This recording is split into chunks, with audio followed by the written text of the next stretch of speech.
Good morning. Good morning. Morning. Good morning. Good morning. You mean to wish me a good morning, or do you mean that it is a good morning whether I want it or not? Please go away. Let me speak for the love of God.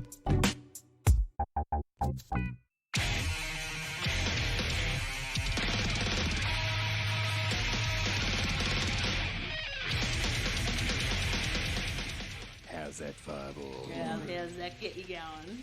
Well, yeah, you like that fireball, boys and girls. How do you like that fireball in your pants? Come over here and sit on Daddy's fireball.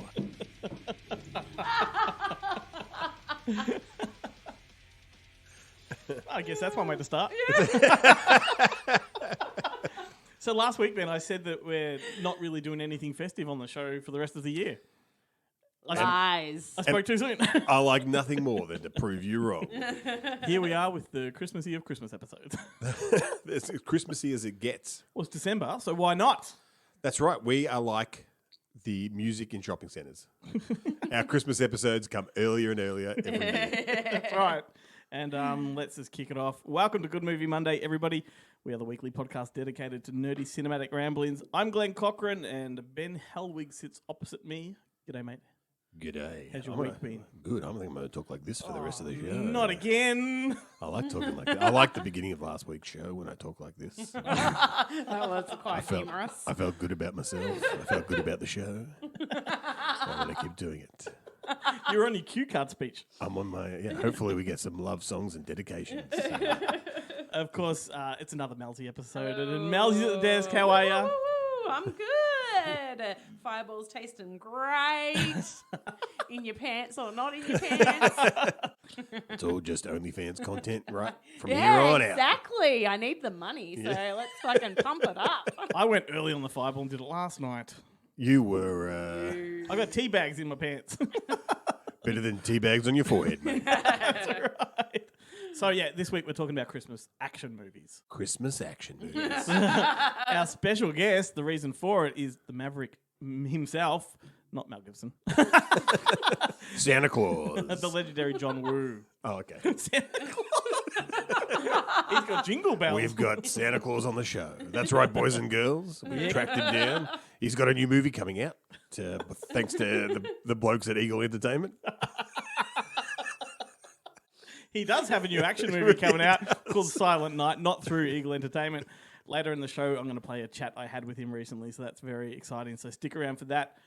To mark the occasion, we're going to be chatting about Christmas action films and picking through some of the suggestions that our listeners or followers on Facebook have laid out for us. Oh, I forgot to have a look at that. So hopefully my recommendation at the end of the show isn't one that we talk about at length. We will know by the tone of During your the voice show. as I read them out. I'll be like, oh, no. That's right. And of course, Oh, no. as alluded to, we do have the Fireball whiskey here to kick us off and get us into festive mode. Yay, it's been a while. It certainly Maybe has. since the last Christmas episode that we did last year. Wow, if it's Christmas been that horror. long, then I reckon maybe. we're failing ourselves. And we really are. Yeah. Ben, for the benefit of our listeners, tell them where they should go, what they should do. Goodmoviemonday.com is the website of choice for discerning listeners. It contains all our links to all our social media platforms. It contains a link to our Spotify. Does this which turn you on, contains Melzy? I was gonna, all the music That's weird that that you we've say that ever because I was going to listened say, when he was like our discerning listeners, I was going to pop in and say, oh, the horny ones. so maybe it does. I know, thank Sexual- God for the See desk. it. Sexual chocolate. That's what I call this voice. But you can find us on Facebook, on Twitter, or X. Either or. Triple Elon X. Musk. Triple X. Tumblr. We're on Tumblr. We're on. Trying to think what's the other one? What's the picture one? Grinder? I don't know. Definitely on Grindr. Hit me up. Hit me up on Grindr. Have yourself I'm in a a good public movie toilet near Monday. you. Just look up Benjamin Boobs. But yes, we're everywhere. So Okay. make sure you follow, like, subscribe, Fucking hell. all of those things. I'm just trying to get through it. That's You what asked she me to said. do it. That's Yeah. what she said. You asked me to do it, and I'm really struggling to get through it. So, everything he said, do. Yeah. Yeah, excellent. If you're new to the show also, and you don't know who Melzy is, she comes from the Melbourne Horror Film Society. I do. Yes. I do. And they meet up for regular screenings, and I'm going to let Melzy do the pitch for you. Yeah, so Melbourne Horror Film Society, you can find out about our upcoming screenings and things at melbournehorrorfilmsociety.org. We're on Facebook, X. I feel like I should be saying this in like a, but I just can't do it after Ben. I've already gone. I've like blown my load already. That's I right. can't get back there She's yet. onto the second smoke already. That's what he said. Yeah, totally. I definitely could. Anywho, hello, Mum and Dad. It must be the Fireball because I swear I haven't been like this since we had Fireball last. And what else? Not a sponsor, by the way. Not Instagram. a sponsor. No, sorry, it really should be. Instagram, Facebook. Discord. Discord, yes, Discord. Have you started creeping on our Discord yet? No. I still don't really understand how to Oh use it. my God, seriously, I sent him the fucking link. I sent him the fucking link. Anywho, for other people who are not Ben, what you can do is just get in contact with us and ask us for a link, which does expire in 7 days, so you've fuck. stuffed your chance there. I have to ask someone again. Yeah, someone who will be me, which I've tried to tell him for 2 years, to get onto our Discord. And we have 2 excellent screenings coming up in December, which I can definitely say are that because I am presenting them both. So on the 9th of December, we're going to be screening Santa's Sleigh. Yes. So that's Saturday the 9th of December at True North in Coburg. That's going to be a fucking hell of a That is a night. ripper movie. It's going to be so much fun. Yeah. There's quite a few people on the Discord have said that, and like quite a few of our regulars who have seen most things, they're like, oh, and one of our regulars, Andrew, he was like, oh, no, as soon as you see the first scene, you're going to be fucking sitting in that chair for I was the so hour and a bitterly half. disappointed recently to discover that I've lost my copy. Yes, when I asked you about it. Yeah. Now I have 2, so I can probably give you one. Yeah, nice. That's a whole thing. Because I actually did have it already. Oh my Oops, goodness. and I ordered another one. Oops. Anywho, so I have 2. So I was like, yes, I'll pass that one on to you. Awesome. And then on the Tuesday, the 19th of December, I'm going to be showing the 2006 remake of Black Christmas, Black Xmas. Is that the guy that did it on James Wong? Or is that his name? No. Oh. Can't think. So the guys behind the X-Files did this one. Think what his name is. Okay. It's like on the tip of my tongue, but yeah, so that will be a whole lot of fun as well, and that is at Long Play in Fitzroy North, and they have just recently changed hands, and they're opening. They're generally going to be closed on a Tuesday night, but are just opening up for us for our Tuesday night screening. So it's awesome. Lucky. I know, and we had our first one last week, and it's very nice. Like we used to have to contend with some outside noise and stuff, so we don't have to contend with that anymore. Just walk in and it's just all of our people. Amazing. Everywhere, in the tables, Special. along the bar. It's really nice. Special. And I Very just looked special. up Black Xmas. It's Glenn Morgan that directed Glenn it. Morgan, that's His it. writing partner is James Wong. They did Ah, like Final yes, Destination yes. and X-Files. Yes, yeah. Awesome. Yeah, that's right. So that's the good remake. Yeah, exactly. I know somebody, actually, David, when I was talking about it at the screening the other night, David was like, I got through the whole thing, or he said it was the 2006 one, but anyway, and he was like, oh, so which remake? He was like, oh, so not the, and I'm like, just like gave him a death stare, like, are you fucking serious? How could you even ask me that? That movie is fucking ass. I didn't say that, but I just like the death stare was enough. I was like, I just love as how if it would be that one. I love how calculated she tried to censor herself as she was saying that. Yeah. Now, bless her heart, Nicole actually tried to do that as one of her Women in Horror Month recommendations, and it was in the list, and it was coming up to that month on our Instagram. Yeah. She does a monthly recommendation, and it was coming up, and I'm like, I fucking hate that movie, blah, blah, blah, blah, blah. And she was like, oh, we could just do something else. And she said, and she goes, actually, no, let's do this one. I don't even know why it wasn't on my list. And I'm like, oh, bless your heart. Oh, God, I'm evil. You switch it on. Yeah. I was like, oh, I don't want that on my page. Awesome. So once again, the website is melbournehorrorfilmsociety.org. Excellent. Yeah.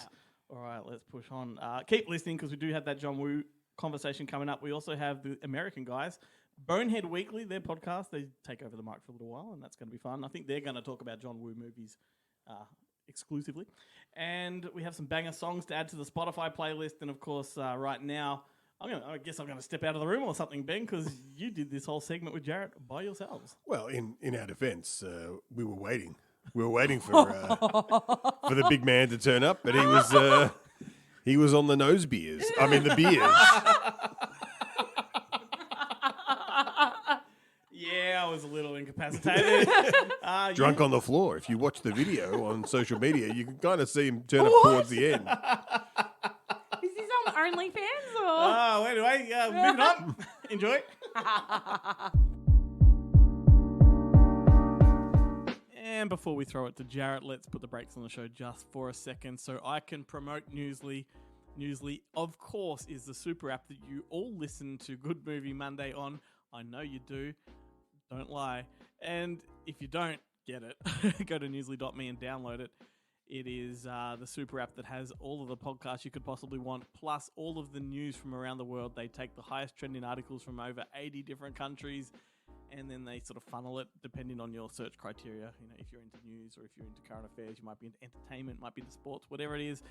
They have you covered, and they read the news back to you in a natural human voice, which, of course, is very handy for when you can't possibly read because you're too busy or you're occupied driving, running, whatever it is.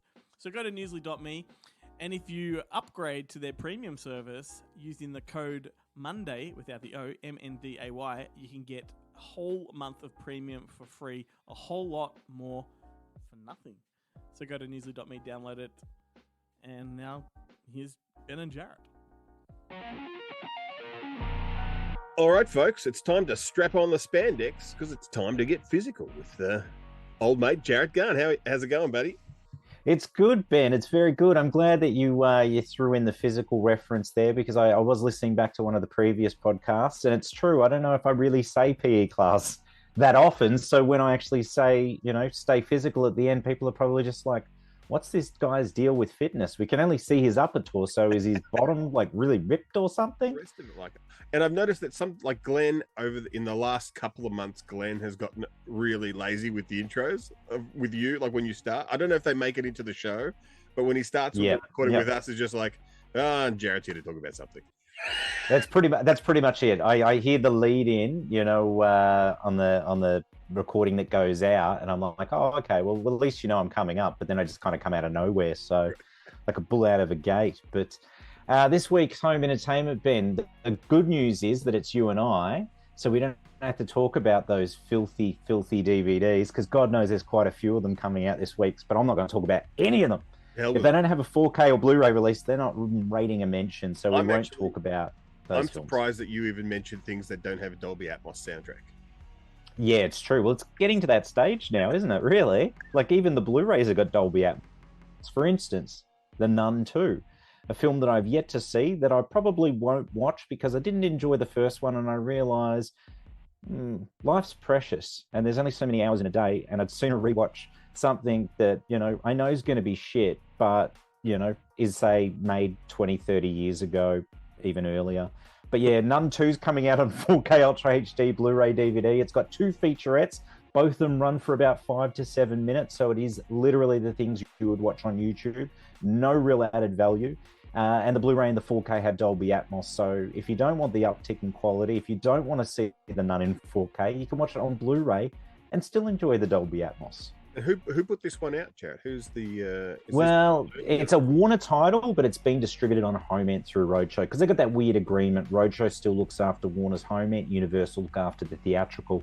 But I almost feel like it's like one washes its hands of it, and then the other one's sort of like, oh, well, it's lumbered with it. Put it out to dry, exactly. Yeah, I mean, look, to be honest, I'm glad you've cleared that up, because the only movie about nuns that I want to see are released by a European company called Private. If anyone's heard right, of it. Okay. Is that like, what is it, Diary of a Closeted Nun or something like that? Or yeah, it's similar. They also did one called Mission to Mars. No, not Mission to Mars. Mission to Uranus, and it contained the first 0G money shot, shall we say? Oh wow, that's incredible. Okay, there you go. Which, as it turned, I was very disappointed when I did buy it because all they did was turn the camera upside down. Oh man, they didn't even put him in a gravitron or They didn't anything. put it in a gravitron. No, it was very disappointing. Oh man, yeah, that's that's all sizzle, no steak. Yeah. Another release I want to mention, another new release, I should say, because there's a couple films that are making their Blu-ray debuts locally. In some instances, collector's editions locally. But the only other new release I want to mention that's getting a Blu-ray release is Rib Spreader. It's coming out on Blu-ray, no DVD, and there's a digital holdback until early next year. So the only way to watch Rib Spreader is in full HD on Blu-ray, which is really cool. If knowing that the only option you have to watch this film is a physical copy and it's in high definition, we're setting a trend over at Monster Fest right now doing this. I'm constantly fascinated by the people who ask for a DVD, and you think it is 2023, almost 2024. Like, can you even buy DVD players anymore? Well, that's it. And if you own a DVD player, how is it still running? Like, I don't even understand. Like, I don't own a DVD player anymore. I've got 4K. I've still got a Blu-ray player, and that's just a backup in case something happens. But yeah, I don't even know. Apart from Marketplace and maybe, the local bloody thrift store or something, I don't think you're coming across a DVD. Just splash out and buy one of those cheapies from JB or, Office Works. I mean, you can buy a laser Blu-ray player for next to nothing and you can play anything from around the world on it. So... And you can't go, but it's not a very good quality player. Well, you're watching something in standard definition. It doesn't matter. You're not an authority on quality. But yeah, you're right. So the DVD is a baffling thing. But yeah, setting a trend, coming out on Blu-ray. It's loaded with special features. And I don't know much more I can say about it. It's obviously going out trade-wide into stores, sans the slipcase. So if you didn't order it with the slipcase, that's now completely out of print unless Umbrella managed to find some... in the warehouse or something, and they go on sale at a later point. But same content, just no slips. So yeah, so that should be a good one. I'm looking forward to seeing that one adorn JB Hi-Fi shelves everywhere. Next to other films that begin with R, like The Rock, with Sean Connery. Rain Man, I think, very apropos. And Rain Man, yeah, beautiful. That's right. It can go right between the two, so it's perfect. Other releases coming out this week. Now I'll touch on some of the classic films that are making their 4K Ultra HD debuts. You've got The Fugitive and The Color Purple. Now, we did talk about those a couple weeks back. We just archival special features on these, but The Fugitive does have Dolby Atmos. I certainly will be buying The Fugitive. I've already listed my copy of The Fugitive plus US Marshals on eBay.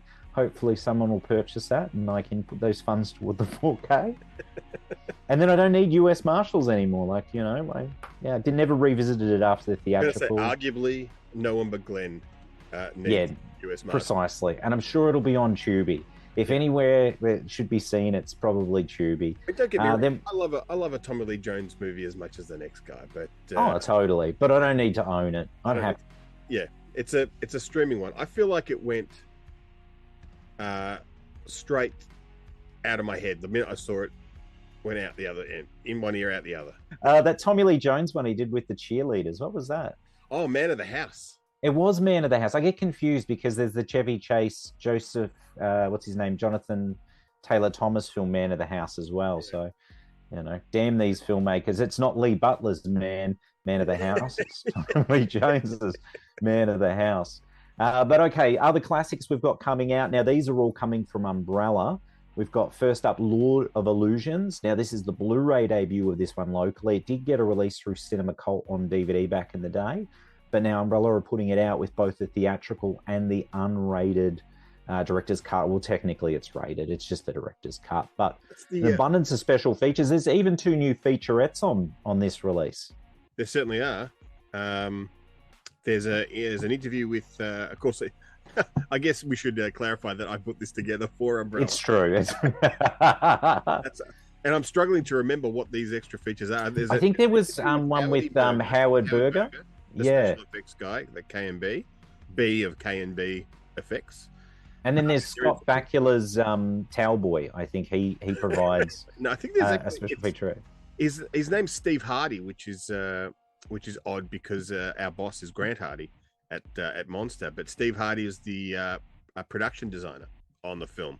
Oh, okay. Well, that's cool. Yeah, yeah. Which is pretty cool. But if you order the special edition, though, it does come with a booklet that has an introduction by the guys who run the Clive Barker Archive, and it's got it's got a it's got a boatload of it's got the entire kind of history of the making of the film from taken from a series of articles that were published in Fangoria back in the day. Nice. They actually sent the guy's name's Anthony C. Ferranti, who we've actually had on the show before. He's now gone on. He started off as a film critic and journalist for Fangoria, but he now has directed all the Sharknado movies, and he's like a regular Paul Schrader. He certainly is. He's like the Asylum's Paul Schrader. Yeah, right. No, that's awesome. And that edition is still available on the Umbrella website at the moment, which is good. Because he had unparalleled access. Like, he was there during the pre-production, during the writing phase, pre-production, production, post-production, and a follow-up afterwards. So, okay, wow, that's pretty comprehensive. Yeah, it's a complete kind of Lord of Illusion story in that booklet, which is pretty fantastic. I think I need to get a hand on one of those ones for sure.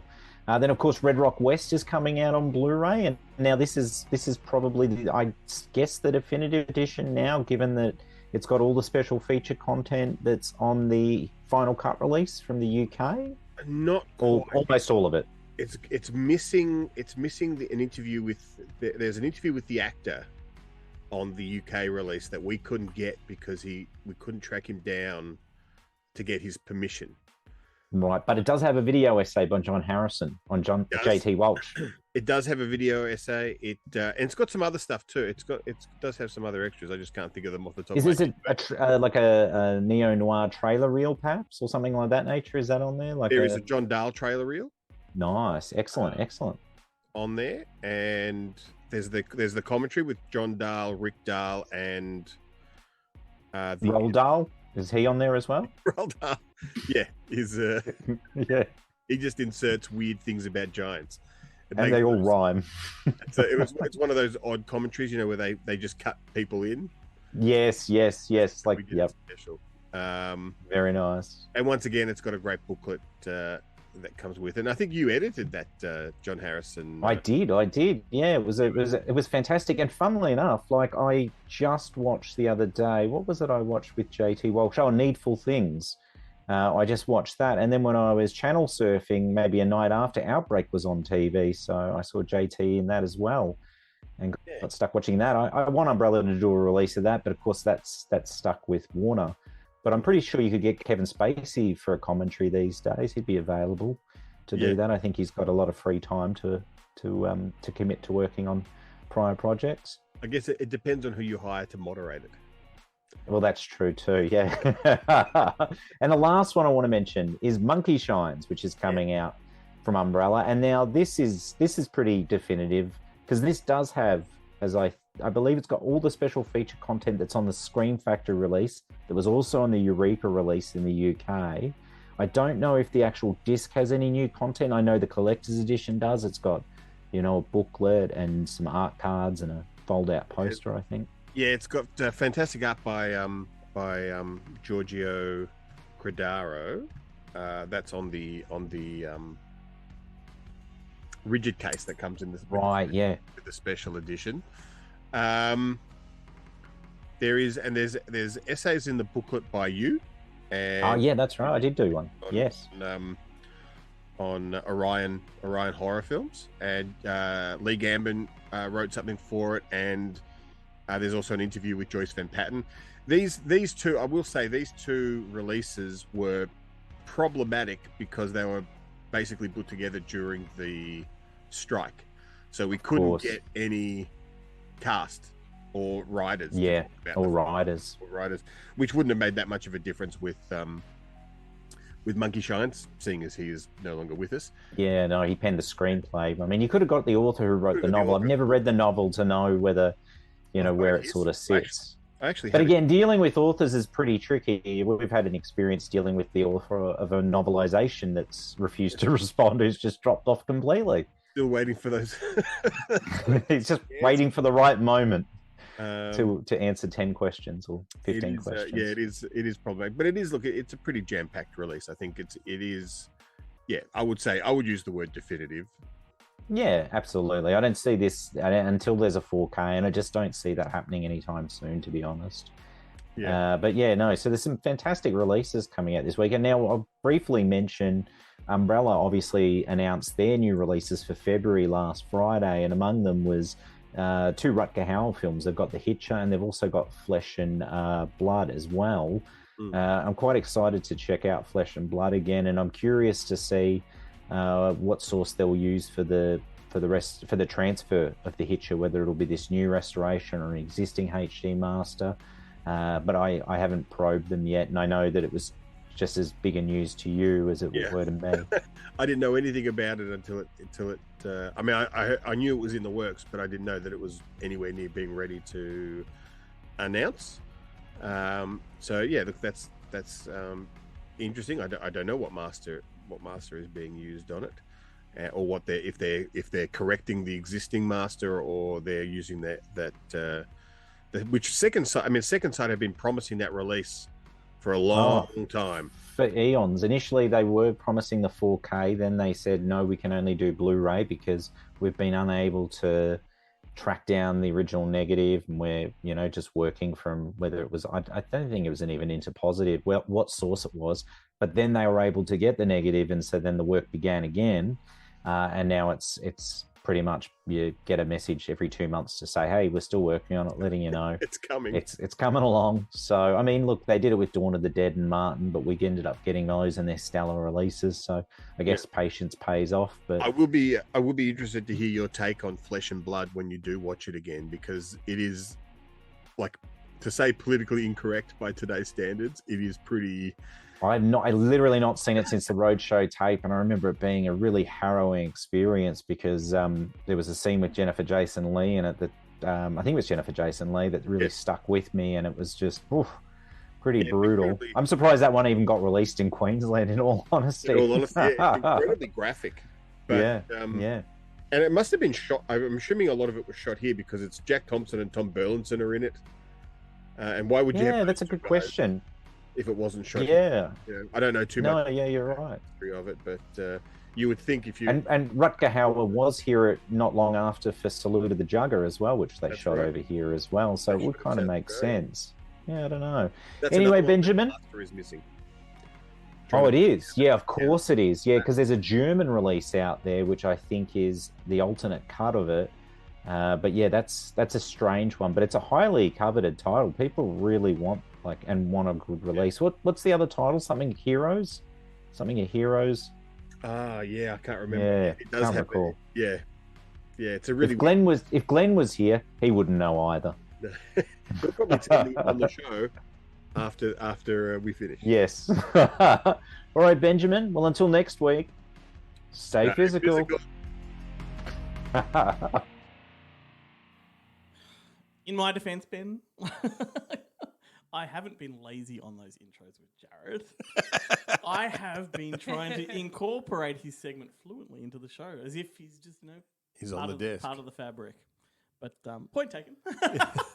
Well, I think as I mentioned during the segment, I don't listen to the show, so I don't know how you integrate it at all. Jared does. So, mate, next time, Spanx on. Well, I was going to say we still got time. And stay physical. That's it. Both Jarrett and I did it together. Now you and I have done it together. Just let's. I witnessed that too. So. Should we just call Jarrett and get him on the phone? You guys can do it together. I don't know. Should we? No, I can't be bothered. Anything that's a bit of extra work? No. And yes, of course, I'm all for that. The alternative title for Salute the Jugger was The Blood of Heroes. The Blood of Heroes. Yes. I was expected to come with that. Yeah. We were waiting. Yeah, no. I thought it was a dropout, but it was just us waiting for you to answer that question. Speaking of questions, we put one out to Facebook last week. That was a smooth segue there. It was very professional. Until you pointed it out. Until you pointed it out. Like it almost could have been edited like that, but it wasn't. It was done live. What's the ultimate Christmas action double bill? I mean, we kind of know what the answers were going to be on this, right? I just assumed that everyone said Die Hard and Die Hard 2. Well, let's start off with the first one. Tony Markelin came in with Die Hard and Lethal Weapon. So that's a good double banger because people forget that Lethal Weapon is a Christmas movie. It's not as Christmassy, but it's like he comes out of a fucking Christmas tree farm at the start. Well, what I like about it is that it's a Christmas suicide movie because that's the whole thing with Riggs. Just the whole movie's basically trying to kill himself. You're like, that's right. And you see all those ads around, holidays are really hard for people. So if you know someone who's struggling, you're like, yes, Martin Riggs. That's right. He's in a trailer by the beach All he with a needs- gun. All he does need is to take a run and then partner up with Murtaugh. Then he gets over it. Yeah. And he's a pretty happy-go-lucky guy in all the sequels. Yeah. Right, so, he wasn't first off the rank this week. Brody Kane came in second. He'd be disappointed Lift with your that. game, mate. Lift your game. So he did Cobra and Long Kiss Goodnight. That's a total feature. Cobra. Yeah. And It's funny, like, as we'll go through some of them, there were a lot of action movies set at Christmas time that we just didn't think about. Yeah. Who have we got next? We had TJ Bowser came in with one of Melzy's favourites, Deadly Games, Oh yeah. which is also Dial Code Santa Claus. And the rest. Yep. and Home Alone, he doubled that. Like that's a good double Oh feature. yeah. Hell obviously. yeah. And then the most of the interaction on this are conversations within the answers, so other people chiming in, going, "Yeah, that's a good one." But then we had Aaron Gox, good old Goxie. He's our new Goxie. loyal listener. He did Home Alone 1 and 2.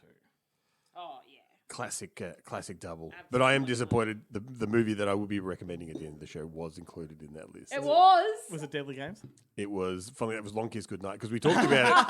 I talked about it last week briefly when I was talking about Kiss Kiss Bang Bang, Oh yeah, yeah. and I was like, you know what? It has been a long. It is time to reevaluate Long Kiss Well, Goodnight. you've got a chance to talk about it a bit later, and Yeah, or you tidy. can, or you can just say I can't be bothered, and we can move on. Or you Like, just do it now.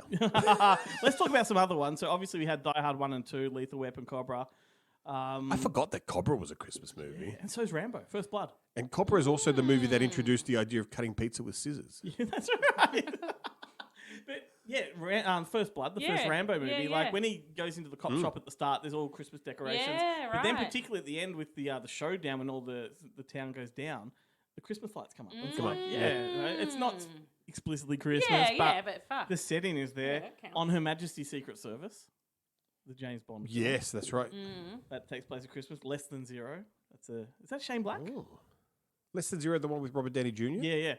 Is that Shane Black? I Because always Shane think- Black loves to write his stories at Christmas. Yeah. He did Lethal Weapon and whatnot. Yeah, yeah. Invasion USA, I believe, is a Christmas movie. It is. I fucking love that movie. Yeah. Yeah.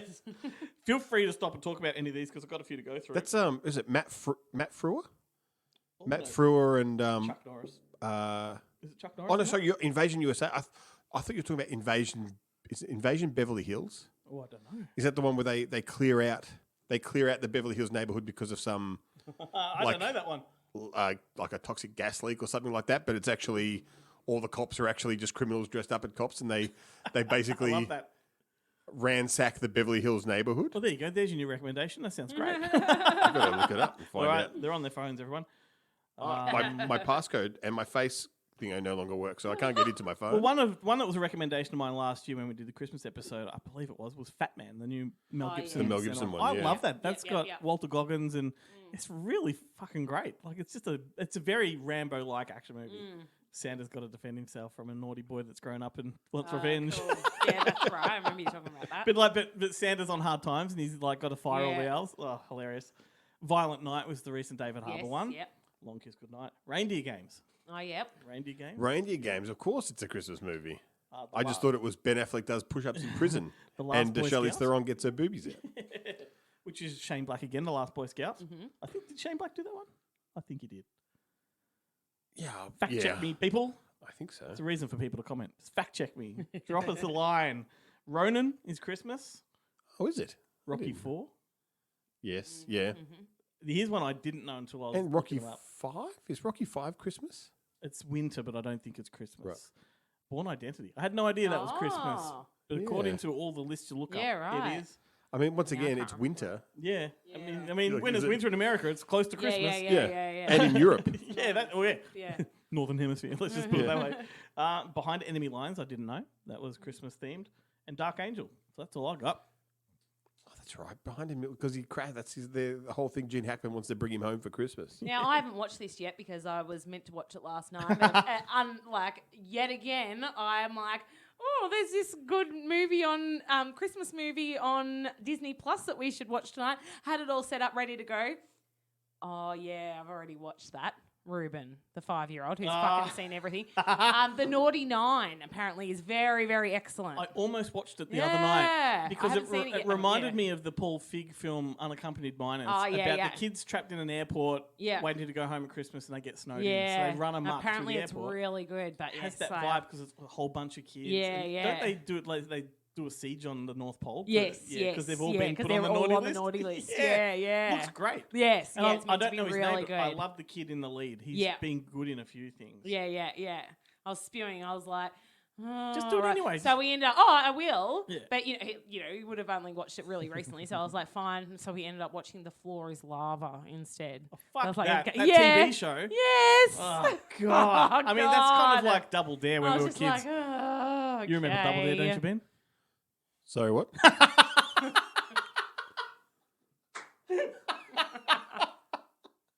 Never mind. Just checking. I'm completely ensconced in. As it turns out, the movie's called The Taking of Beverly Hills. Oh, with the guy from Zephyr, the American with Zephyr. Ken Wall. Ken Wall, that's it. Ken Wall, Matt Frewer, directed by Sidney J. Fury. Yes. Disappointing that it's not in the box set. I think the Boneheads spoke about that recently. Harley Jane Kozak, Yep. Robert Darby. This is a great Now, cast. Chad Jennings, if you're listening from Bonehead, did you reference that on a recent episode? There's another comment for Is our it? Facebook. I can't. What I can't tell is it. In my head, it's set at Christmas, and there's a Christmas Carol bit in it, but I can't tell from IMDb whether or not it's actually set in Christmas or If not. there's a Christmas Carol bit, that's all you need, mate. Yeah, That is close all enough. you need. Are there any others you want to add? I think I've been through a fair few of them. As you take a lolly to your gob. I got nothing. Oh. I got nothing. Well, then it's a song.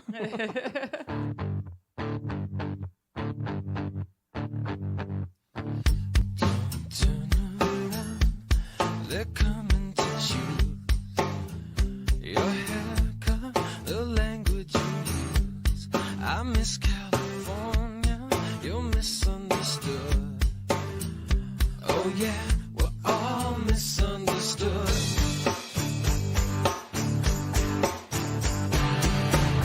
Broke in your car, it might need some gas. Got a ticket, so break out the cash. I wish it was early, it's later than dawn. Oh yeah, I take the minimum wage.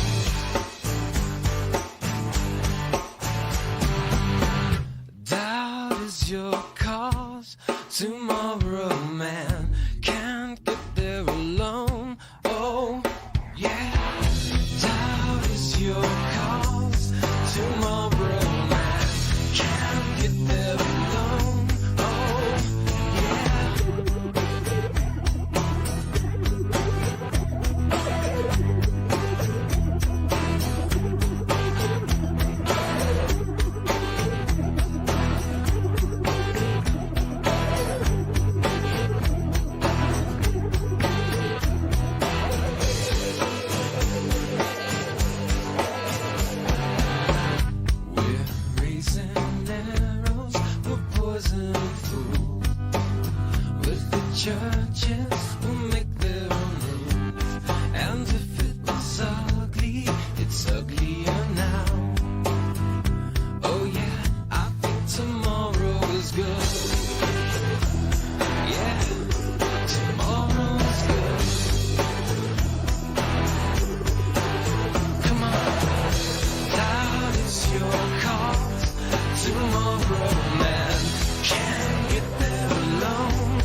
doesn't love Long Kiss Goodnight? Not this guy. Yeah, Oh my god! that song is called Tomorrow Man by Gus from that movie. Everything's coming up Rennie Harlan on tonight's episode. I know. I kind of had that sinking moment earlier when he was talking about it. Yeah. Anyway, so we'll move along and we'll get back to that in a minute. Let's talk about John Woo, king of action movies. Like, it's been 20 years, did you know, since he's made an American film. Oh, wow. Has he been making Hong Kong films? Yeah, he went away and made, as you'll find out in a minute, I asked him, you know, you've been away for 20 years, you know, why so long? And he's like, well, I haven't been away. I just went to China and made some movies. Now I'm kind of back. Yeah, biggest audience in the world, mate. That's right. Yeah. Yes, but here's something I didn't know about John Woo. You probably did. He made a made-for-television movie between Face Off and Mission Impossible 2. Blackjack with Dolph Lundgren. Oh, I do know Blackjack. Yeah, I knew you would. That's John Woo. That's John Woo. Yeah, of course, I remember Blackjack. Made I've got for the TV. VHS. That means when you watch it, it probably has those fade to commercials.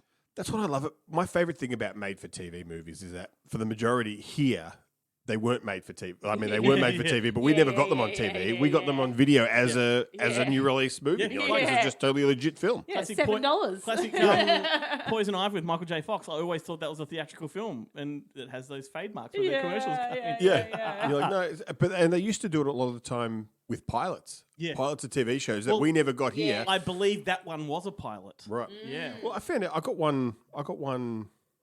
Like about this. It's like an American football team movie, and I was like, I picked up the VHS, and I'm like, this looks great. No research. 7 seasons of it on TV. We never got it here at all. All we got was the pilot movie. Oh my Damn. god. Yeah. That's like people that fell for the Twin Peaks pilot movie. Yeah. Do you have a favorite John Woo movie? That's a good question. Does Bulletproof Monk count? I kind of blame him for Bulletproof Monk, to be honest. He didn't do that, did he? No, he didn't. But he brought Che on Fat to the yes, attention of yes. Western audiences, That's right. and then they went and made Bulletproof Monk with him in it. I saw that theatrically, and I didn't hate it. Look, I saw it theatrically as well, and like that, and The Replacement Killers. Is that what it was called? What was the one with Mark Wahlberg and Che on Fat? The Replacement Killers, then The Enforcer. Yeah. Was it The Enforcer? Was that? What's the one with Mira Sorvino? That's The Replacement Killers. Replacement Killers. And I saw that one theatrically as well. Then And I think there's it's that, The they make the Enforcer. joke about laying pipe. Yeah. Yeah, that's right. Because there's a couple of movies around that time that kind of all felt the same. Yeah. I think The Replacement Killers, if I'm not mistaken, was Antoine Fuqua. The Yeah, guy that right. did the Equalizer movies. They were all just Che on Fat. Yeah, And, that's right. But I mean, look, it's hard to go past Hard Boiled. I was going to say Hard Boiled's my favourite. Like- The opening alone is the best. What I find so amazing about it, though, Yeah. is that he does Hard Boiled. He does The Killer. He does Hard Boiled. Yeah. Then he comes over to Hollywood because these movies are so awesome. Yeah. And he makes Face Off, which, don't get me wrong, great movie. Yeah. Broken Arrow, great movie. Yeah. Nowhere near. No. Like, you almost, if you have to wait to the Raid Yeah, it's like... for there that's is right. another movie It's that's like as action-packed as Hard They Boiled. wanted him and they lured him across the ditch, Yeah. and then they made him dilute it. They made him water it down. It's what Hollywood does, though, isn't it? But if you want him in the first place, you know, Yeah. go and crack it. Excellent. So yeah, Hard That was Boiled for that me. was so loud it That rang was the bell of so the loud. mic. It actually made me jump. And she's from the Horror Society. Yeah, I know. You weren't actually 100% sure what he was talking about when he said No, crack it. I didn't. I had no idea. And then I was like, jumped, and then I was like, oh, that's what it was. So his new movie is the Christmas themed Silent Night. The interesting thing about this movie is that there's no dialogue whatsoever. What? It's basically a silent film. Like the artist. Yeah, the Chinese artist. The Chinese artist. Essentially a silent film, and it's just lots of Right. like gunfire and loud music. It's like Double entendre. like a long music video, really. And it's very much like the style of it's very John Wick. It's that kind of thing. Very interesting film. Do you have a favorite John Woo film at all? Probably Face Off because I've Yeah. seen that the most. Like, It's a great movie. yeah. I mean, It's a great that movie. Face Off taught me that if you stick someone with a knife, twist it. So it never heals properly. yes. Right, yeah. You're like, yes. Totally, yeah. Who's the daughter? Informative. Who is the daughter in that? Is it Dominique Swain? I don't know. Or is it... Far out. My favourite thing about Face Off really is that in Pitch Perfect when they have the Dominic. Face Off and she mimes the Face Off thing and you're like, that's pretty cool. It is Dominic Swain. Is it Dominic Swain? This is where this show needs a producer on the side. Yes. Yeah. Yes. Joan Allen. Do you want to pay me to do it? I think it must be the only movie. If we had the money. That's what my work says. Want to do too. it for free? Yeah. Oh, Gina Gershon, I forgot No. about that. I've got to watch Face Off again. Yeah, Jesus. damn straight. But I'll do it for the Mel's buttered chicken and fireball. Butter chicken and fireballs. I'll do anything for that combo. Nice. Just imagine that travel every week. Yeah. So let me just lay some context for this interview. I did have to slow down my speech pattern for this because English is his second language and he really had to sort of struggle to understand me. And I, quite frankly, had to, struggle to understand him a little bit too. So because this is an audio podcast, there are no subtitles, people. Just listen very carefully. This is John Woo. I shall say this only once.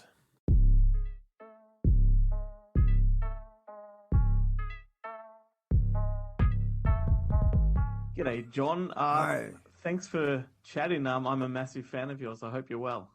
Yeah, I'm for you. Thank you so much. Thank you. It's been 20 years since you've worked in America. What drew you back to the States? Well, I actually I have never left.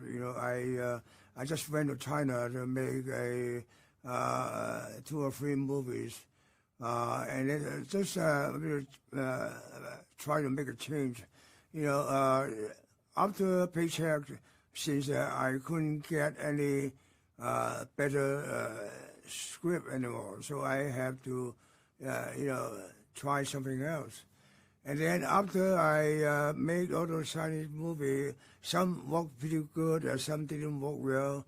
And then when I come back, I just wanted to do something much smaller. In the old time, since I have been established as a big movie director, there are a lot of good scripts, much a smaller scale, but good, script. They have never sent it to me. So when I come back looking for some new material, and then I found Silent Night, I was so excited. It had a very, besides it had a very good, very touching story. But in the meantime, it had no dialogue. I think it's very challenging and very, and also good for me, because I am kind of like the visual teller. I like to use a visual to telling the story more than any words. So and that they and I also feel usually for the Hollywood script, they usually like to use a lot of dialogue to explaining a lot of things. To sometimes even telling the audience how they feel, how the actors feel, how they what they are thinking. So I think it's sometimes I never like too much of dialogue, but now this one we don't have to say anything, just a visual and sound. And how long is a script that doesn't have dialogue? Is it short? Huh? How long is a script when it doesn't have dialogue? Yeah. Is it a long script? Without the dialogue, how long? Oh, sorry. For a script, and actually it's a normal script, over 100 pages. Oh wow! Yeah. It's not. It didn't feel any shorter because of it. There are no dialogue. Actually, it's 118 pages, something like that. Okay. Because the writer have a very detailed description of the every emotion and even the action. So Wow. yeah. Excellent. And when you were filming, I assume you didn't record audio. Was that liberating to not have to worry about? And not to worry about it. We're just recording some the local sound and for reference. And then we do all the sound in the post. Yeah. Do you feel that gave you more freedom? Yes. To not have sound? More freedom, and then I think even though our schedule is very tight and not much of our money, but I have a lot of creative freedom. I think the good thing about an independent film is sometimes you can do whatever we can do whatever we want, and then especially I can more like what I used to be, but more rely on the instinct. Yes. There's a scene, when Joe come into the room and walk into the child's room, see there are a lot of toys, and from the original script, suppose it should have quite a lot of flashback. The flashback of the father and son playing the toys together, and then we only got half of the thing, and then we couldn't do anything, and then all of a sudden Joe suggesting, how about I was dreaming to sleeping with my son. I said, oh, it's a great idea, okay, let's do it all in one shot. Okay, you lie on the bed, the camera pushing under you, and then the close up, and then when we pull out, we see the little kid sleep beside you, and then you touching him, and then with the camera pushing to your close up again, and the child disappear. And you feel pretty upset about it. So everybody's so exciting about the change because we have to change, and because of the time, and it turned out it's more creative, So and then we have so many similar situations, like even though the action piece, and then. And the location was so much different from the script written. So we have to, because everything is so tight, and then we have to make everything so cleverly. Yeah. Yes, absolutely. It feels to me also like it's a little bit of a throwback to your early work. Did you feel like a young director again? Yeah, I just feel like in a similar way I work in Hong Kong. Yeah.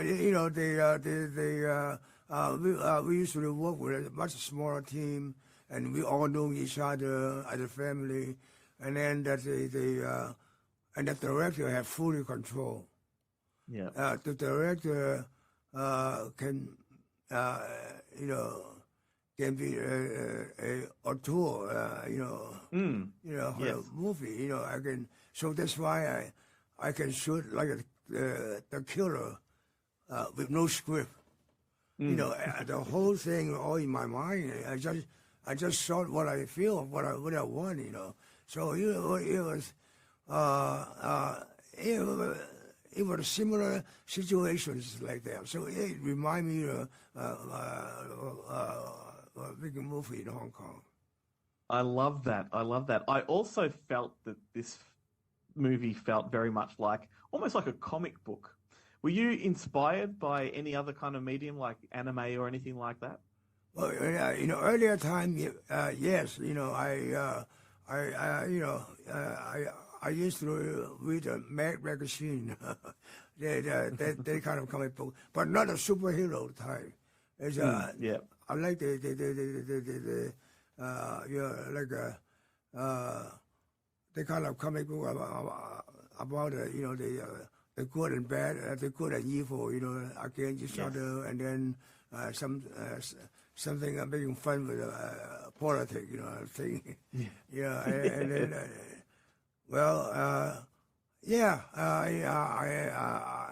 I must say, I also have a pretty good sense of humor. You do. I love humor thing. Absolutely. Another interesting thing about this film is the music. So Marco Beltrami's music feels very, very integral to this movie, more than usual. Did you find that the score for the movie, it was like directing music as opposed to, just orchestrating? Well, I really like Marco's work. The only thing I talk to him is my favorite music, for the film is pretty much like Merconi's, the cinema paradise, paradise of cinema. The Italian film, Cinema so Paradiso. I think that kind of mood is a pretty match for the tone of our movie. And then I let him free. So I think since there are no dialogue, and I told him the music is the only language in the film. So I let him to free to give his emotion and feeling into the music, and then let the music to support or the drama, and then and to involve with the emotion, So everything, beside besides that, I have never give him any instruction, and I really like that, the orchestra,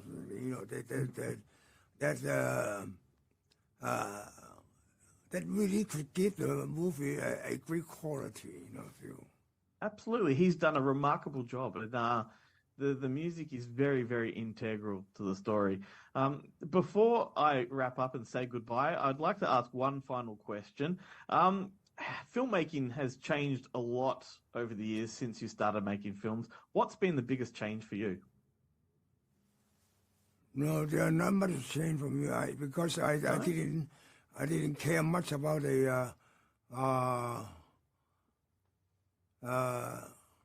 what had changed, what had changed about a movie. All those big budgets, sci-fi movie and Marvel movies. I have never watched one. So I didn't get any change. I just I like to maintain my own style, my own character, and then I think by the meantime the audience also get a little tired about those kind of movies, and they all want to going back. Going back to the old school movie, the real movie, the honest movie, Oppenheimer, got so much success, and Martin Scorsese, the movie, so much success. I guess they really want to watch the old time movie, then like Silent Night, even though we only saw the trailer, some audience already get excited about it, So Absolutely. I also think they're excited because it's you. You are a legend, sir. Thank you so much for taking time to chat. I really appreciate it. Thank you. Thank you very much, sir. Welcome to Bonehead Weekly Fun Size. And Glenn's got John Woo on the show. Why can't we fill the Woo? I don't know, son of a bitch. He's an icon. John He's Woo an icon. And John Woo's pretty cool too. Yeah. Oh, hey. Anyway, so we're going to be talking about some of our favorite John Woo tropes and John Woo films. I'll go first. I like The Killer, but man, when I saw Hard Boiled in the 90s, my mind exploded. And I still haven't watched it in years, still remember it. You're hard boiled towards the end. It's just so cool, Chad. The scene where the guy gets ran over by the motorcycle, which I think is like in the first, is that in like the first 10 minutes? I cannot remember. I haven't rewatched it in a while. I was watching Face Off the other day, but I haven't rewatched. Yeah, and I'll tell this story. I'm holding the story for when it's my portion, but when my friend showed me that movie in high school, it blew my brain. I'm like, what the hell is this? And we actually sit in class and watch that movie together for the first time, and I just could not stop it. It was too phenomenal. For you people who've never seen it, check it out. It's just about a tough ass cop who goes undercover to shut down a mob and teams up with another undercover agent. It's every kind of cliche Hollywood action movie that obviously John Woo really worshipped because he made The Killer, he made Face Off, he made Hard Boiled. But that being said, it takes all of that, puts it into a blender, brings it out through John Woo's eyes into just absolute beauty. Chad, you're next. So my introduction to John Woo was, of course, his American films. It started with Hard Target, then it became Broken Arrow, then it became Face Off. And that's all I knew of John Woo. And then as I just mentioned, my friend in high school, it was hard to find those movies where we were from. But there was a small little video store miles away from our town, and he picked up this copy of Hard Boiled. And as Joe said, it just blew me away. It was like no other action film I had seen before. But that's not the John Woo film that actually impressed me more than any. And it honestly, as Joe briefly just said it, The Killer is the one that I genuinely, truly loved. Not only just for the action, but for the story of this hitman who accidentally blinds a singer, and he is now trying to rectify his mistake in the bloodiest way possible. That and Face Off are his two best films. I agree. Like the batshit crazy of Hard Boiled. And I agree with you. And and then honestly, I respected him for the 3 American films, but then when I went and saw his original foreign work, it just expanded him to a whole new level for me. He literally became John Woo, the icon. And go ahead. No, I was about to say, whenever you're ready, James. Oh, I have a hard time picking a favorite movie because yes, Face Off, yes, all of that. But what I want to talk about is one of my favorite. I guess it's a trope, and quite frankly, I hope he gets a check every month from the fine people at Beretta. Because if you know this, the only gun he likes, the only gun that he thinks is, for lack of a better term, pretty in film, that's not the term he would use, is the Beretta 92. And so if you go back and watch his films, you're going to see that gun a lot because he said all other guns look dumb. The Beretta 92 looks cool.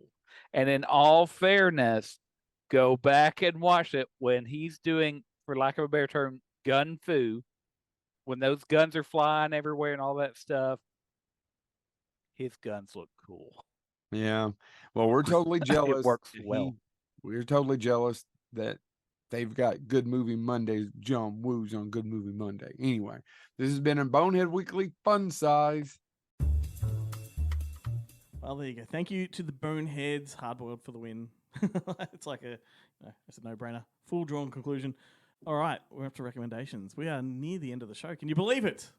What? Already? Mel's here for the sound effects. You can produce a show and be the sound effects person. Oh, see? Like if you could get those buttons to work, mate. That's right. Those buttons are the bane of my existence. I bought myself as a little pre-Christmas gift. Yeah. I bought myself one of those home podcast kits from Temu, the $50 ones. Nice. And it comes with a little thing like that. It only can handle one microphone and one set. It's completely useless for anything involving more than one person. This is for a wank cast, right? Yeah, I wank. Yeah. The I is small and the W in wank is large. Yeah, obviously. It's only got one eye. It's only got one eye. Yeah. But it has sound effects on the board. Applause, boo. Well, the boo will come in handy. And fart. Like, fart. Perfect. That's all I need. Yeah. Because you're not going to get any applause. No. I can't even give myself applause. Well, because you're too busy Is this going to be for your terrible TV show Tuesday or whatever? Terrific TV Tuesday, please. So there won't ever be able to be any guests? No, it'll just be me talking about it. I really like. You'll find very quickly that I have nothing to say except that was pretty good. You could do that thing where you just change sides of the desk. Like, I think that you could run around and go, so do I, Ben. Yeah. No, this would be And one can be the voice that the last time dedication voice. And the other. I can tell you, I can give you an example of the entire show. It'll be welcome to Terrific Tuesday, Terrific TV Tuesday. I'm your host Ben Helwing, and this week I watched Slow Horses. It's great. Thanks. Join us next week. I used to do micro podcasts. You should do that. It's very quick. It contains. Right, there's no segue there. Like I was really pleased with that last one. I was letting you. I was letting you ramble on so I could try and find an entry point, and I couldn't. So from iWank to. That's what he said. See, she's better at it. She's better at it. 2002, there was a movie with Dean Cain called Christmas Rush, but in Australia it was called Breakaway. Have you got this on VHS? I bet you do, because I used to. This movie is fantastic. I've always known of it, and I had the VHS, never watched it. It's got Eric Roberts and Ben's favourite Erica Eleniak. Ooh. And it is essentially... You sure it's not Chasers? It is a made-for-television Die Hard. It is Die Hard in a shopping centre. And I watched this and I thought, why the fuck did Bruce McLean never take down terrorists in a shopping centre? No, you haven't got an answer? No. Missed opportunity. That's right, exactly right. And it also combines the elements of Die Hard 3. But the tagline, get this one. In the season of giving, the department took his badge. Criminals took his wife. Now one cop is taking matters into his own hands. It's the lamest tagline I've ever heard. Like, there was opportunity there to do something really special. The interns are running the poster shop there. So the plot has Eric Roberts as a disgraced cop and an ex-con who stages an elaborate heist of a shopping centre vault on Christmas Eve because his theory is all the stores, hoard their money into one vault at the end of the year. I don't know if that's how shopping centres actually work. I don't think it is. No. But anyway, this guy's dumb enough. Every man to for himself at a shopping centre, as far as I understand. So he also happens to need life-saving cancer surgery for his son or treatment. So we've got this little bit of empathy there for him, but he's also just a maniacal motherfucker and just kills people, without any hesitation. So he's there's not much sympathy there. But look, naturally, Dean Cain stumbles across his plan, happens to be at the right place at the right time, and then it's all on. He turns into John McClane. And look, the action is fantastic. For all intent and purposes, the acting is pretty good. And I just kind of watched this wishing that they had made a Die Hard in a shopping centre. You know what the problem with this movie is? Yeah, I'll tell you right now. Okay. Is that both Dean Cain and Eric Roberts have made like 5,000 movies, and finding it on IMDb is next to impossible. Look up Christmas I'm Rush. just scrolling and scrolling and scrolling. That's a great title too for an action movie, right? Yeah. Christmas Rush. Why the fuck would they change the name Christmas Rush to Breakaway in Australia? The title doesn't make sense to the story. I do remember this cover. Yeah. It's actually a pretty good movie, mate. Oh, yeah. Yeah. You know what? There's Add it to your Christmas list, mate. I love movies that are basically described as Die Hard in a there's Under Siege and yeah. There's what I think you may have. Did you recommend it to me? The one with Rowdy Roddy Piper, Andrew Dice Clay, Robert Darby, and Shannon Tweed, and it's basically Die Hard in a beauty pageant. No, it wasn't me. It wasn't me, but which is amazing. Great, and Shannon Tweed is the one like not Robert Darby. Robert Darby's the cop on the outside. Yeah. Rowdy Roddy Piper is like the sidekick. Andrew Dice Clay is the main kind of Hans Gruber type villain, and what's her name? Whose name I literally just said. Shannon Tweed is the John McClane character, who's like she's one of the she's the pageant original Miss contestants, Congeniality. And but she's also like an ex something or another that can kick ass. Yeah, fuck it, eh? It's amazing. But there's a whole string of those kind of Die Hard knockoffs, which is great. Yeah, well, this is one. Add it to your list. I thought it was quite fun. It's an easy watch too. Melzy, what about you? Well, weirdly enough, there is an actual segue between your film and my film, but I'm not going to do it smoothly like you guys did earlier because I'm explaining it. Yeah. And, she could have just gone for it. Or? Yeah, no. So we're going from yours, Christmas Rush, and mine has a Black Friday sales rush. Oh. Thanksgiving. Yeah. I have to. Yeah. And it's not from lack of me seeing things recently because I had multiple films that I could have actually chosen from because I've been sick with bronchitis. So I actually watched things this month. But I took myself to see Thanksgiving the other day. What a banger. I saw you post about it. You and all your friends. Me and all my hang on, friends. before we go any but further. there were actually, I think there were like 4 other people in the cinema, so there were actually other people there, not with me, but yeah. They didn't do that thing. Let's they, be clear. They didn't do that thing where they walk in and go, "So is this seat taken?" And the whole cinema is empty, but they just want to. that actually, because I did move because there was rubbish next to the seat that I was like booked into, and I was like, "Someone fucking comes in here and they're in this seat that I moved to." Oh my god! Given that this is like still a cinema release, try to give us your best without spoilers. Yeah, of course. Because you hate spoilers anyway. Hey, you hate spoilers. I anyway. hate spoilers anyway. Yes, Yeah. exactly. So obviously this is directed by Eli Roth, still in the cinemas at the moment. It's based on a fake trailer from the Grindhouse movies, or in between the Grindhouse movies, by, Death Proof and Planet Terror. Yep. So Eli Roth directed a fake trailer in between those, and it encompasses some of those the elements from the trailer. I did hear that he said to take it as that is not a trailer for this film. No. This is a what's the word when they it's not a remake, it's reimagining? a reboot of that movie. So say that movie was made back in 2007. It's the Mother's Day thing. This is now a reboot of that movie. Had they made the original trailer, the fake trailer, into a movie, it just would have been a gimmick.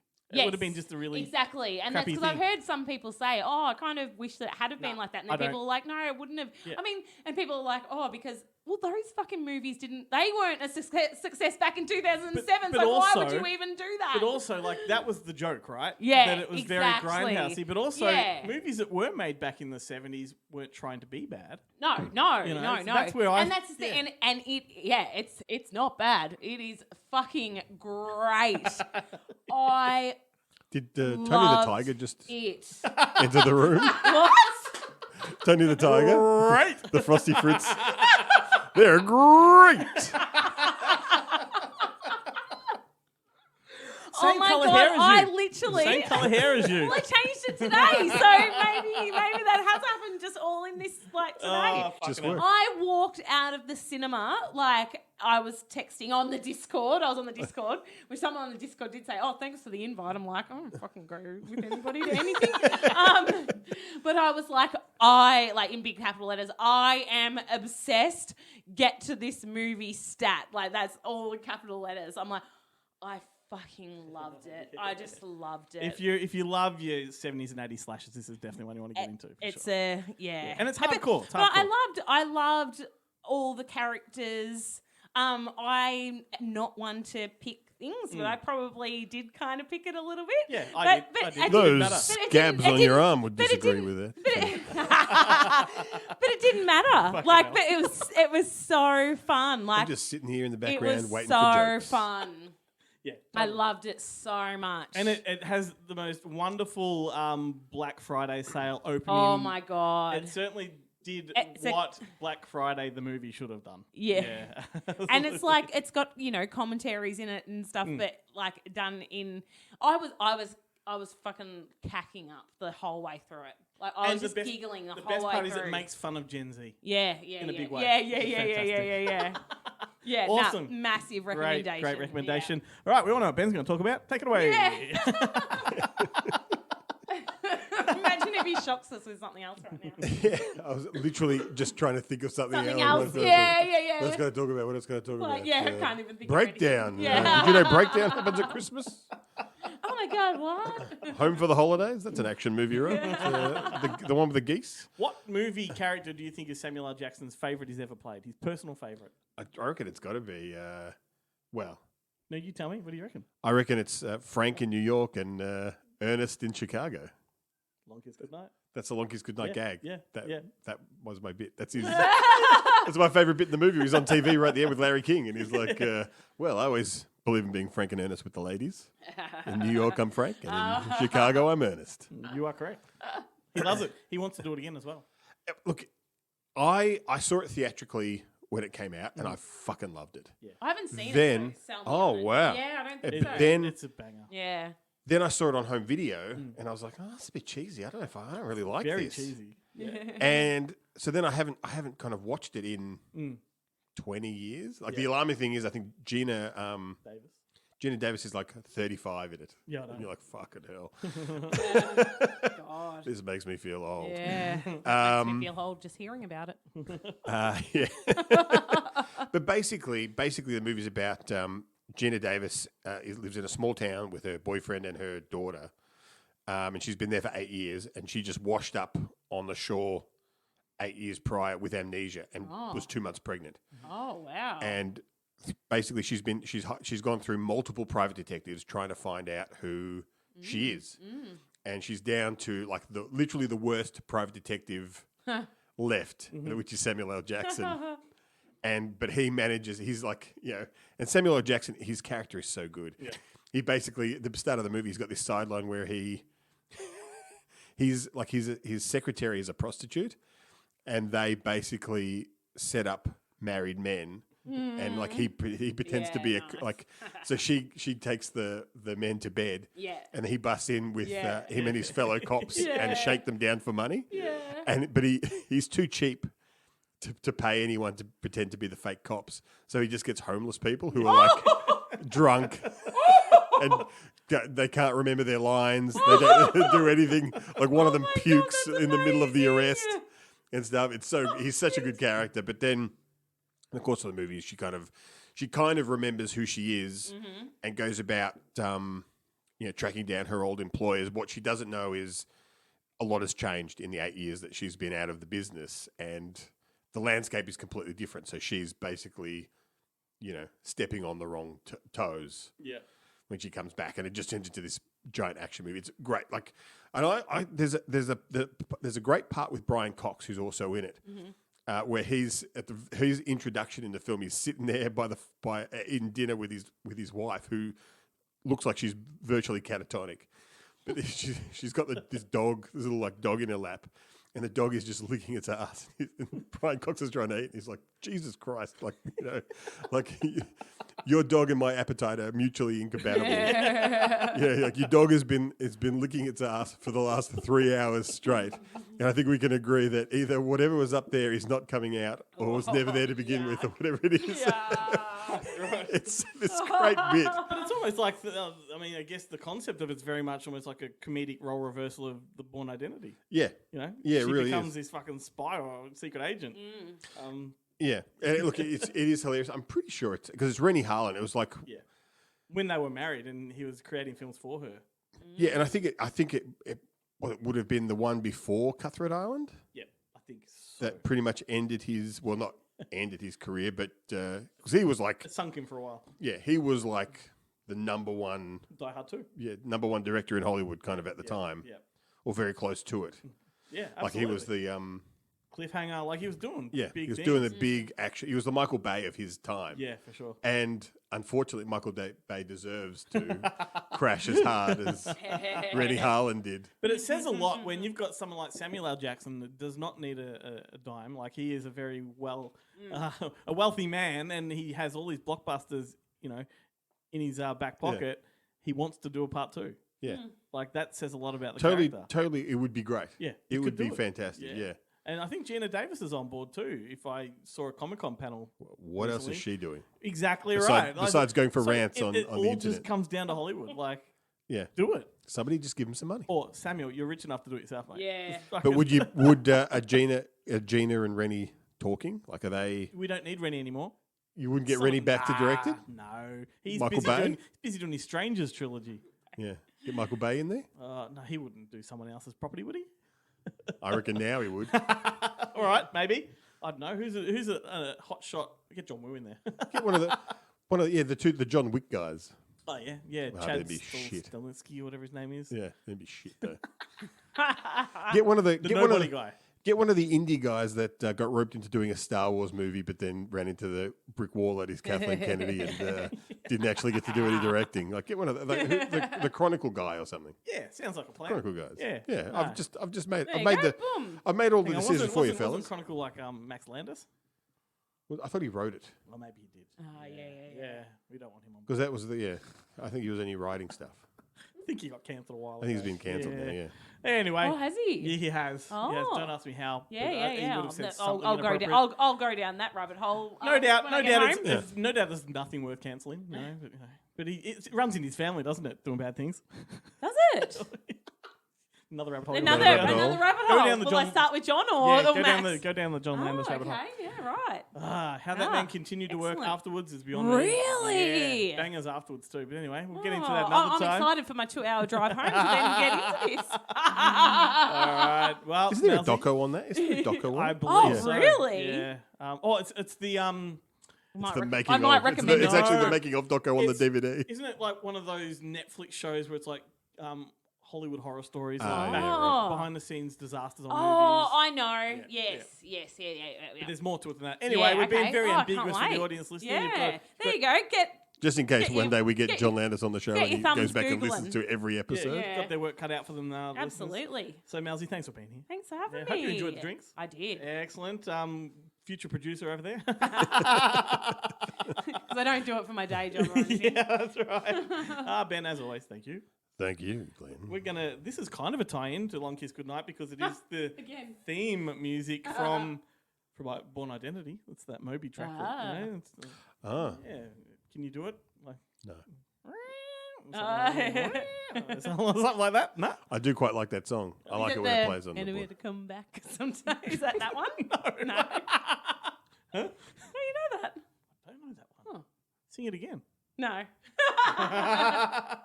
Or maybe it isn't. I don't. I've We'll find out. I've got it in my Listen. head. All right, do it. See you later, everyone. Bye.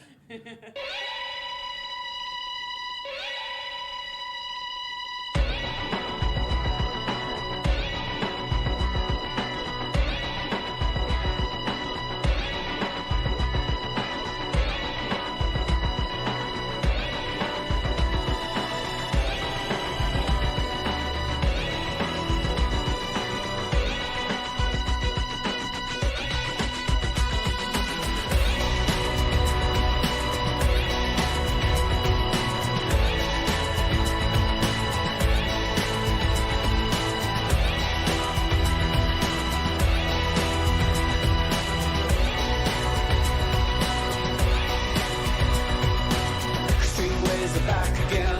Extreme places I didn't know. I broke everything new again. Everything that I'd owned. I threw it out the windows, came along. Extreme ways I know will part the colors of my sea. All perfect coloring. Extreme ways that held me. They held me out late at night. Extreme places I had gone. They'd never seen any light. Dirty basements, dirty noise, dirty places coming through. Extreme worlds alone, but did you ever like it then?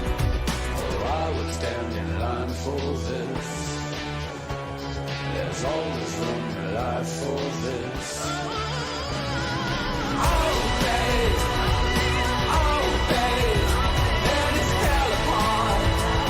It fell apart. Oh, babe. Oh, babe, then it fell apart. It fell apart. Extreme sounds that told me, they held me out late at night. Oh, I didn't have much to say. I didn't give up the light. I closed my eyes, I closed myself, I closed my world. I'll never open up to anything that could get me all. I had to close down everything. I had to close down my mind. Oh, too many things could cut me. Too much could make me blind. I've seen so much in so many places. So many heartaches, so many faces, so many dirty things you couldn't even believe.